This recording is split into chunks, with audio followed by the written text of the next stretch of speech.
The next chapter 8 of class 5th, that is the introduction of the map.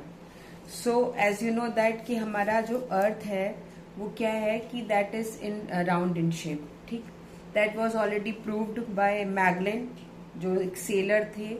उन्होंने navigation करके यानी किसी root के थ्रू ये पता लगाया था कि earth is round in shape. ठीक, तो अर्थ तो एक बहुत ही बड़ा सरफेस है. उसके बारे में जानने के लिए हमें क्या होता है कि हमें कुछ टूल्स चाहिए होते हैं, कुछ जो है मतलब ऐसे एक्सपर्टीज चाहिए होते हैं कि ताकि we can study about our huge planet. ठीक, so geographist has made model of the earth that is known as globe. ठीक, ग्लोब इज आर जो है model of the earth which represent the whole part of the earth, मतलब like in whole globe. So however the globe does not show all the details, but if you see the globe, so you can see the largest part, मतलब you can see the continent, you can see the large water bodies. ठीक है, you can see the मतलब countries also, but it is very difficult to understand कि where is and how many जो है वो cities are there in the particular continent. ठीक है, or how many states are there in the particular continent, just like you can see in the globe. You just give me globe. So there are three types of the map: physical map, political map and thematic map. Physical map क्या है? Physical maps represent the physical feature of an area like mountains, rivers, plateaus, है ना, sea, plains, oceans. जो सारे map हमें इसके बारे में बताते हैं वो होते हैं physical map. Just you can see in your book also, this is called the physical map. ठीक, in this you can see the water bodies. These are the green part that is the land, brown part that is represent to the mountain areas, and the light this mix green and yellow part that is the plateaus. So here are the physical map. Here is the physical map. We can show the different physical features. ठीक है. Now next is the political map. Political map shows the different countries of the world along with the capital and the state boundary. This is the political map. Political map में you can see the different जो boundary दी हुई है, these all boundaries are related to the different states, and each and every state having a dot part that is the capital. यहाँ पे capital भी mention होता है, और ये हमारा पॉलिटिकल मैप हमारे पूरे कंट्री में कितने स्टेट्स हैं उसमें डिवीजन को बताता है. फिर आता है थीमेटिक मैप. थीमेटिक मैप हमें स्पेशल इंफॉर्मेशन देता है about the particular area, like the average distribution of the rainfall in area and wheat cultivation in the country, etc. And these maps are named accordingly depending upon the information provided by them. ठीक है. Thematic map is whenever मतलब you will grow, then you can जो है मतलब learn about the thematic map, क्योंकि यहाँ पर ये हायर क्लासेस में आपको उसमें आपको बताना होगा कि कौन सा मिनरल कहाँ पे पाया जाता है, या कौन से स्टेट पे किस तरह की सॉइल पाई जाती है, कौन से स्टेट में कौन सा जो है वो एग्रीकल्चर मतलब क्रॉप्स को ग्रो किया जाता है, कौन सा एरिया सुटेबल है कॉटन क्रॉप्स के लिए. ठीक है, तो that you will read in the higher section. So thematic map is known about the all information that related to our earth. ठीक, अब क्या है कि द एटलस, जो कई सारे मैप्स को मिलाकर के एक बुक बनती है, उसे कहते हैं एटलस. तो while maps have many advantages, they carry some disadvantages as well. अभी मैंने बताया कि मैप में आपको बहुत सारे एडवांटेजेस है, आप बहुत कुछ उसमें क्लियरली जान सकते हैं, लेकिन उसके साथ ही साथ कुछ डिसएडवांटेजेस भी हैं. वो ये है कि यू नो दैट कि हमारा earth is spherical in shape, लेकिन मैप क्या है, हमको फ्लैट सरफेस में मिलता है. ठीक है, तो अब क्या है कि map are drawn on the flat surface, therefore they may not be so accurate.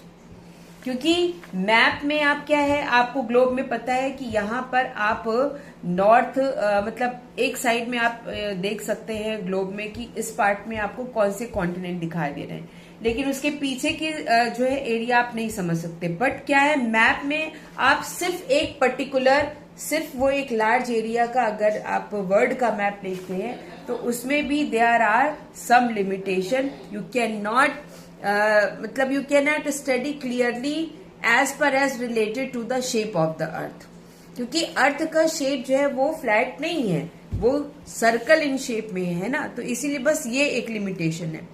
उसके बाद देखिए, map study requires an understanding of the different elements of the map. Every map has the direction, scale, contour lines, legends और key denoting colours and symbols.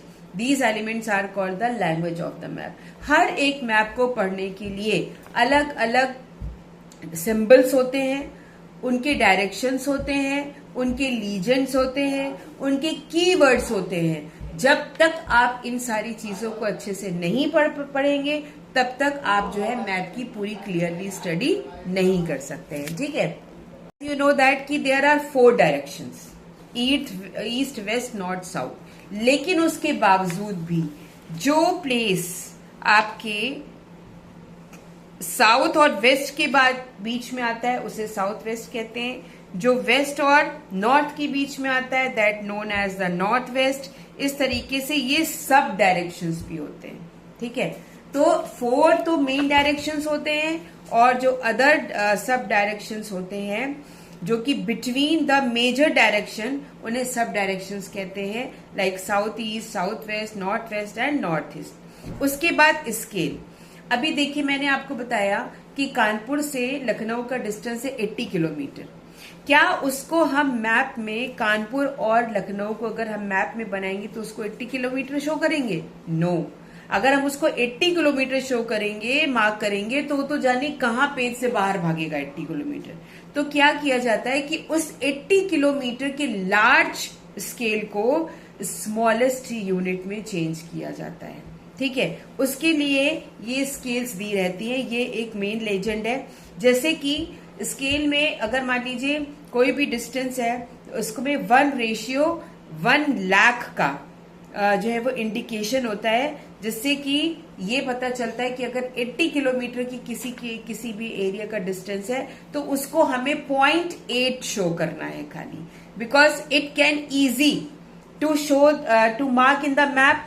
और अगर आपको उस scale के बारे में नहीं पता है कि उसको किस में कन्वर्ट किया गया है, तब यू कांट अंडरस्टूड दैट कि what is the actual distance between Kanpur और लखनऊ। ठीक है, तो इसीलिए स्केल को पढ़ना बहुत जरूरी है, स्केल को समझना बहुत जरूरी है। ठीक है, अब देखिए, फॉर द भी इसमें भी एक आपको एग्जाम्पल दिया है कि फॉर द एग्जाम्पल कि actual distance between Mumbai and Delhi is about 1400 kilometre on the ground, where as the map it is reduce to the scale, इसको सिर्फ 14 सेंटीमीटर रख दिया गया। कितना सोचिए किया गया, यानी कि यहाँ पे जो डिस्टेंस लिया गया of 100 kilometre on the map is represent by the 1 centimetre. मतलब जो 100 किलोमीटर का डिस्टेंस है उसको 1 सेंटीमीटर में कन्वर्ट करके उसको मैप में शो किया गया, the distance between Mumbai to Delhi. ठीक है, a map which is drawn without a scale is known as the sketch, जो खाली रफली बनाया जाता है। स्केच हम रफली बनाते हैं, उसमें हमें कोई भी डायरेक्शन या कोई भी हमें मेजरमेंट लेना नहीं होता है। रफली स्केच हम ज्यादातर उन चीजों को बनाते हैं जिस लाइक हम अभी तुम जैसे पिक्चर्स बना रहे हो, या हम जो हाउस का जो सीन वगैरह बनाते हैं, दैट इज द स्केच। ठीक है, उसके बाद देखिए contour lines. Contour lines represent how high और flat the land is on the map. Map में आपने देखा होगा, आप कभी बहुत दूर जाते हैं तो आपने देखा होगा कुछ ऐसी जगह भी होती है जो थोड़े स्लोप में होती है, थोड़ी नीचे ढलान में होती है, क्योंकि उनका अनइवन सरफेस होता है। ठीक है, तो क्या है कि जो ऊपर सरफेस है यानी कि जो ऊंचाई है उसको हम मेजर करते हैं डार्क कलर ब्राउन से, जिसे कॉन्टोर लाइन्स कहते हैं, और ये मैप में शो की जाती है। ठीक है, each line signifies on the average height above the sea level. उसके बाद लेजेंड्स और कीज, कुछ सिंबल्स होते हैं, ये सिंबल्स पढ़ना समझना बहुत जरूरी होता है। जैसे कि 2 अगर स्ट्रेट लाइन है तो ये रिप्रेजेंट करती है मेल्टेड रोड को, यानी ये मेल्टेड रोड है, even broken represent the state boundary, इस छोटी छोटी लाइंस बीच में कट है। डॉट रिप्रेजेंट करता है, circle represent a capital city, अभी जैसे आपने आगे वाले पॉलिटिकल मैप में देखा, ठीक है। और once we know the meaning of these signs it becomes easy to understand a map. अगर हमें इन सारे साइंस को हम अच्छी तरीके से समझ लेंगे तो हमें मैप पढ़ना बहुत ही इजी हो जाएगा। जब आप क्लास 9th में जाओगे और मे बी अगर आप क्लास 6 में गए तो आपको एक सबसे अलग टाइप का मैप मिलेगा। अभी तो आपने कॉन्टिनेंट का, कंट्री का और सिटी का मैप देखा, अभी आपको अपने पर्टिकुलर एरिया का मैप पढ़ना होगा, जिस मैप को कहते हैं टोपो शीट, ठीक है। That is very interesting. फिर देखिए there are some colours also show the map. जैसे यहां पे आपको you can see the dark blue and the light blue colour. Dark blue represent to the largest water body, और light blue known as the मतलब larger water bodies, ठीक है। तो ये दोनों कलर के डिफरेंस आपको समझ सकते हैं आप, कि ये जो डार्क ब्लू कलर है ये ओशन शो कर रहा है, जो लाइट ब्लू कलर है वो सी शो कर रहा है, और भी जो लाइट ब्लू कलर है वो रिवर्स, लेक्स जो है वो शो करते हैं। फिर माउंटेन्स जो है, आप जैसे यहाँ पे मैंने आपको दिखाया था फिजिकल मैप में, माउंटेन्स किस कलर में शो होते हैं? Mountains light green, no, mountain brown colour में शो होते हैं। Light green, green, these are the plains. ये वो एरियाज हैं जो कि रिवर्स के थ्रू लाई हुई मिट्टी से बनते हैं, और ये एरिया बहुत ही फर्टाइल होते हैं फॉर द एग्रीकल्चर पर्पसेस, ठीक है। तो ब्राउन कलर जो है वो shows mountains, forest, park, large area जो है ऑफ द ग्रीनरी और are shown in the green, ठीक है। Buildings are shown in the grey or black, plateaus are shown in the yellow. Now this chapter is completed. You learn the contour signs or symbols, etc.